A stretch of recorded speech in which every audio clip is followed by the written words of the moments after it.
गुरुदेव डोले पतोहिया डोले मानमा डोले गुरुदेव शिव गुरु जल किन तीन सुत के बानी लगन माला गल गुरुदेव शिव गुरु जल तीन सुत के बानी लगन माला गलियो महादेव लगन माला गल महादेव दर्शन दियो महादेव लगन माला गलियो महादेव दर्शन दियो महादेव लगन माला गल महादेव दर्शन दियो महादेव लगन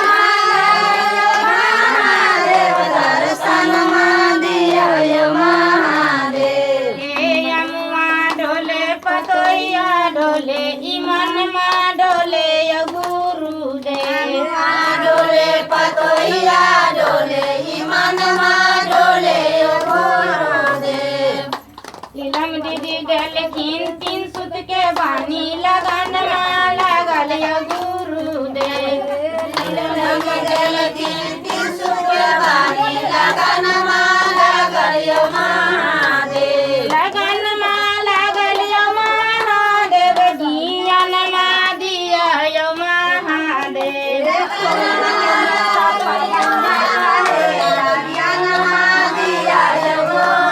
हे टोला के लोग सब पगलिया कहेला ज्ञान मा दिया गुरुदेव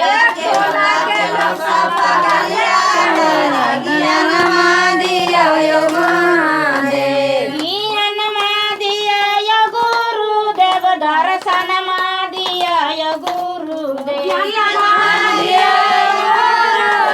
दर्शन दियो गुरुदेव ज्ञान मा दिया गुरुदेव दर्शन मा दिया गुरुदेव ज्ञान माधिया गुरुदेव दर्शन